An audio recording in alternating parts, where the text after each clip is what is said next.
I knew he was gonna do that. Nah, He's a but big before we guy. get started, we want to honor somebody today. His name is Austin Harrison.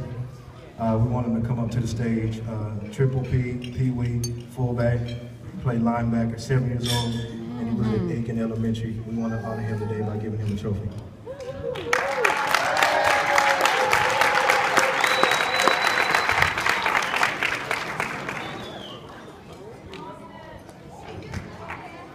Come on, big dog. Oh, he went where? Okay. Oh, he went to, really? And all the times he's got to go to the bathroom. He said, Man, y'all doing all right? When I speak, this is probably the calmest you're probably going to see me. Because when I speak, I like to speak with purpose, and I like to speak with exactly what God wants me to say. I think this last 2 weeks, I was kind of pondering on kind of what God wants me to say. And the word he basically gave me is, don't quit on your dreams. I mean, a lot of times we dream big and we go through situations and we stop dreaming. And as I was shaving, kind of get my cute on, I was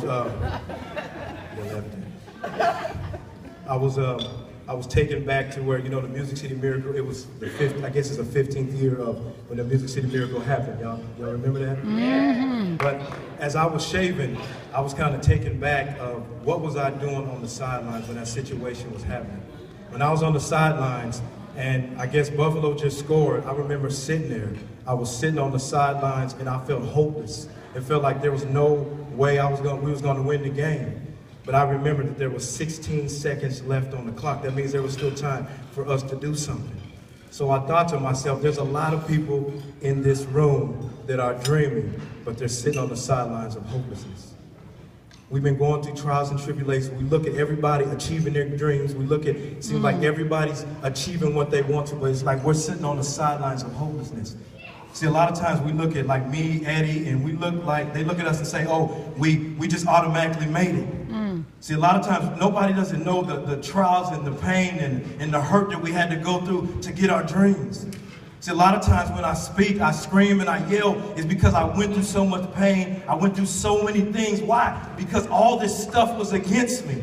All the odds were against me. Situations looked bad, but my dream looked so far away. For so many years, I was sitting on the sidelines of hopelessness.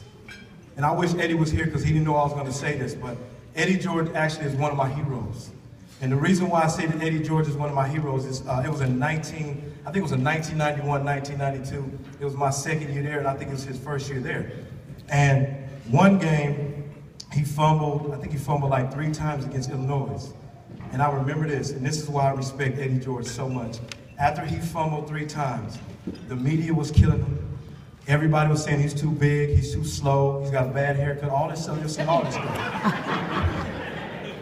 They were saying all this stuff, all the odds were against Eddie George. But I'll never forget, he was sitting in the dorm room, and I hate to say this, just before my BC days, I was out in the foyer room, I was playing dice. But as I was playing, I saw Eddie in the back, and he was reading a book, and he had tears in his eyes. And I said, Eddie, what's wrong? He looked me in my eyes, and I'll never forget this. He said, Chris, I just want to be great one day. And when he said that, I just hugged him. I said, man, you're going to be great. And then 2 years later,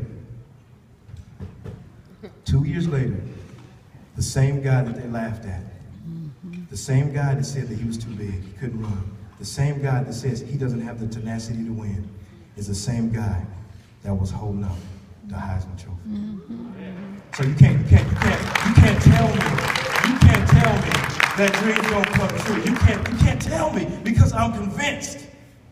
I don't care what your odds are. I don't care if you come from a broken home. I don't care if your education system doesn't help you. I don't care what it looks like, your dream can come true. Let me just break it down to you. I remember when I was in high school, I took the ACT test. Anybody know what the ACT test is? They know what it is because it's a hard test. It's a test that you need to have before you go to college, right? Y'all gonna have to talk to me today. That's right. I'm not gonna sit up here and scream at y'all if y'all not That's gonna right. scream back. Come on. But I was taking the SAT test and I took it. And everybody's going to get their results. And as I go get my results, everybody's screaming, and I got a 21, I got a 20. I go get mine, and I got 11. Oh, yeah. And then, but let me break it down to you what an 11 is. The highest score is a 36. I got an 11. You get 5 points from just writing your name. So basically, I got 6 points on the ACT. So what I'm saying is I was a young kid dreaming to be great, but now I had the odds against me. I had my ACT score laughing at me, had all these things that said there's no possible way. But in 1995, yes, the 67th pick of the draft, they said the Houston Oilers take Chris Sanders. And I cried. I wasn't crying because they drafted me. It's because I overcame the odds. yes. See, the odds were this. The odds was this. I had a broken home. My dad walked out on my mom, broken home. Lost my home, lost our house. Didn't have no food on the table. So I know how it is. I know how it is. To where you're sitting on the sidelines of hopelessness and it seems like everybody's going their way and obtaining their dreams.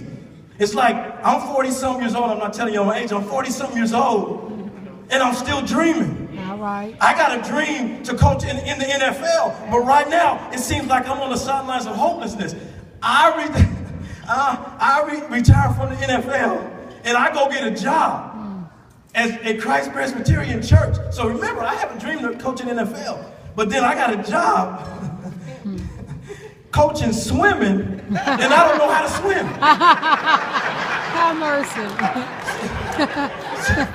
Have mercy. So I'm coaching swimming, and I don't know how to swim. But the good thing about it is, even though I'm sitting on the sidelines of hopelessness, my dream is right there. That's right.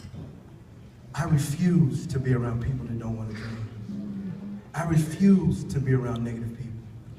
I refuse to let my dream let people laugh and mock because I got a dream.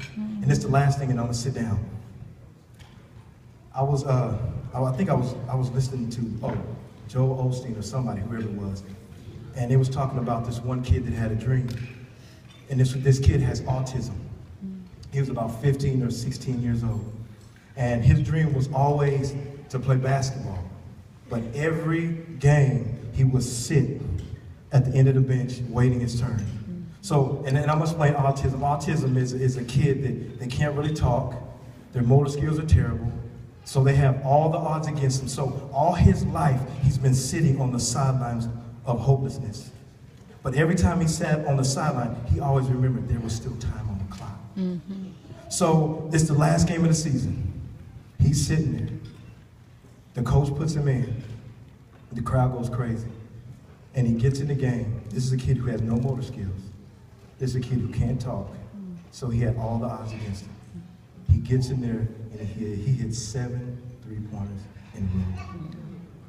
So you can't tell me. You can't tell me that dreams don't come true. And just like that situation with the Music City Miracle, if you just hang on and believe that your dream can come true, but always remember, there's still time on the clock. And my last thing, I was watching the Animal Channel. I don't know if y'all watched that. I watched the Animal Channel. And I also watched, I ain't gonna tell you that show. I watched Little Women of LA, that's my show. That's my show. What was I saying? Oh, Animal Channel. You're gonna mess with me. But I was watching these two lions fight. And there was one big lion and there was one little lion. And as they was fighting, the little lion locked on the big lion so tight that the people that was saw him had to try to get a stick to try to break his jaw because he was so locked on that lion. And I thought to myself, that's the way we got to be towards our dreams. We got to be so locked on it that nothing can break us. Because I'm so locked in on what I believe. This message is for everybody. It's for kids, it's for parents, it's for everybody. Why do we as African American people stop dreaming? Why do we do that? I'm 40-some years old, and I'm still dreaming of being great. I'm still dreaming of coaching in the NFL one day. I'm still dreaming to be on Taj's reality show. I'm just kidding. But I'm just kidding. But just on all serious note, I don't care what you're going through. Just remember these words, that your dreams can come true. Thank you.